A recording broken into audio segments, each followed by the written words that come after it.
Сәлеметсіздер ме? Қайырлы күн. Қазалы аграрлы-техникалық колледжінің тарих пәні оқытушы Шаева Жанар Зейнуллақызы. Бүгінгі Қазақстан тарих пәні бойынша өтетін сабағымыздың тақырыбы ортағасырлық Қазақстандағы ғылымның дамуы.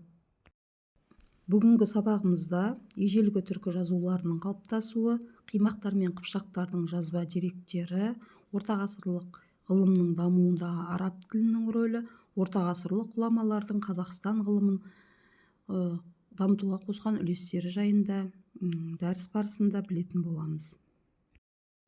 Ежелгі түркі жазуының қалыптасуына келер болсақ, ежелгі түркілердің ділі мен тілі, даналығы Орхон Енисей жазба ескерткіштерінде көрініс тапқан иолық, тегін мен тоныкөк жазбалары ауыз әдебиетінің алғашқы үлгілері саналады. Бұл жазба ескерткіштер ежелгі түркі тайпаларының жоғары тіл мәдениеті мен дүниетанымын көрсетеді. 7 ғасырдың бірінші жартысында пайда болған түркі әліпбиі ағаш пен тасқа ойып жазуға қолайлылығымен ерекшеленді. Көне түркі жазуын алғаш рет 18 ғасырдың 20 жылдарында неміс ғалымы Мессершмитт пен шведтік тұтқын офицері Старленберг Енисей аңғарынан тапты. Скандинавияның руналық жазуымен ұқсастығына байланысты түркі жазуын руналық деп атады. Ғылымда осы атау орнығып қалды. Осыдан кейін басқа да жаңалықтар ашылып, руна жазуларын оқудың кілтін дат ғалымы Томсен тапты. Қимақтар мен қыпшақтардың жазба деректері. Араб тілді грек ғалымы тарихшы Яқут әл-Хамауи өзі аралап көрген қимақ тайпалары туралы айта келіп, кейін біз қимақ аталатын тайпаға жеттік. Жазық жерде алтынды кесек күйінде шығаратын кеніш бар. Сол сияқты өзеннің ағысынан алмаста табылады. Сол жерде жазуға арналған қалам жасайтын қамыс өседі деп жазады. 9 ғасырдан бастап өлкедегі билік қыпшақтарға өтеді. Сырдарияның төменгі ағысы мен Балқаш көлінен Дунай жағалауына дейінгі ұлан байтақ дала араб және парсы жазбаларында дешті Қыпшақ даласы деп аталады. Қыпшақ дәуірі басталып, Қыпшақ тілі таралады. Орта ғасырларда Кодекс Куманикус атты бірегей сөздік қыпшақтардың әдеби ескерткіші жазылды. Еңбектің жазылған жері мен авторы белгісіз. Сөздік 2 бөлімнен тұрады. Бірінші бөлімінде латын, парсы, қыпшақ тіліндегі сөз тіркестері мен сөйлемдердің лексикалық мағыналары беріледі. Екінші бөлім діни уағыздарды қамтиды. Кодексте жинақталған сөздер қазіргі қазақ тілімен үндеседі. Азамат, аяз, айна, айран, айып, ашу, ат, ата, тағы басқа. Бүгінгі күні қолданыста жүрген парсы сөздері де келтірілген. Сауап, халал, харам және тағы басқа. Бұл сөздік Қыпшақ дәуірінің құнды ғылыми жәдігері болып табылады. Ортағасырлық ғылым дамуындағы араб тілінің рөлі. Ұлы далада сауда, қала мәдениетінің өркендеуімен қатар ғылымда дамыды.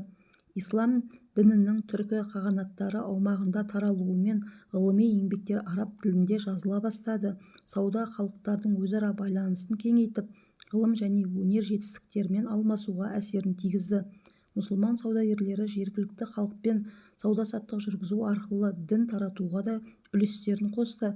Ислам ежелгі түркі мемлекеттерінің халқын әлемдік өркениеттің рухани құндылықтарымен таныстыруға зор роль атқарды. Араб тілі арқылы олар басқа да халықтардың әдебиеті, философиясы және тарихымен танысты. Мұсылман ғұламалары еңбектерін араб тілінде жазды. Орта ғасырларда көшпелілердің астрономия, география және де басқа жаратылыстану ғылымдары бойынша білімдері ғылыми трактаттар түрінде жазылды. Түркі тайпалары алуан түрлі диалектілерде сөйледі. Тіл білімі саласы жақсы дамыды. Араб тілінің таралуы жазба әдебиеттердің қалыптасуына игі әсер етті. Араб өркениеті өз заманында әйгілі энциклопедист ғұлама ғалымдарды қалыптастырды. Түркілерден шыққан аса көрнекті ғұламалар, данышпан ойшылдар бүкіл әлемдік ғылым мен мәдениеттің өркендеуіне зор үлес қосты. Ортағасырлық ғұламалардың Қазақстан ғылымын дамытуға қосқан үлестері. Әл-Фараби орта ғасырлардағы көрнекті тұлғалардың бірі. Қазақ даласынан шыққан Әбу Насыр әл-Фараби өзінің білімділігі арқасында екінші ұстаз атанған ұлы ғұлама. энциклопедист ғұлама фараб отырар қаласында дүниеге келген. Алғашқы білімін отырарда алып, кейін Шаш, Ташкент, Самарқанд және Бұхараларда оқуын жалғастырады. Бұдан соң өз заманының аса маңызды ғылыми орталықтары Исфахан, Хамадан, Дамаск, Бағдат, Халеб, Алеппо, Каир шаһарларында оқыды. Ол араб, грек, парсы тілдерін жетік меңгерген. Ұлы ойшыл ғылымның әртүрлі саласы бойынша 160-қа жуық трактат жазып, өшпес мұра қалдырды. Оның қайырымды қала тұрғындарының көзқарасы, ғылымдар тізбегі, музыканың ұлы кітабы, бақытқа жол сілтеу, азаматтық саясат, поэзия өнері туралы, риторика, тағы басқа еңбектері бар. Махмұд Қашқари. Орта ғасырлардың әйгілі және танымал ғалымдарының бірі Махмұд Қашқари Қарахан мемлекетінің аумағында дүниеге келген. Алғашқы білімін медреседен алып, кейін Бұхара, Самарқан, Мерв қалаларында оқуын жалғастырды. Махмұд Қашқари талай ел кезіп, деректер жинастырды. Ұзақ жылдар бойы жүргізілген ғылыми ізденістері нәтижесінде Диуани лұғат ат-түрк, түркі тілдерінің сөздігі деген мағынаны білдіреді, еңбегін жазып шықты. Бұл шығармада тарихи, мәдени, этнографиялық және лингвистикалық материалдардың үлкен қоры жинақталған.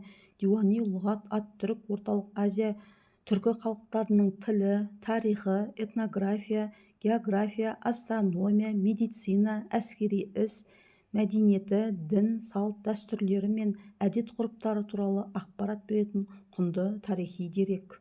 Олай болатын болса, біздің бүгінгі дәрісіміз аяқталды. Назар қойып тыңдағандарыңызға рахмет.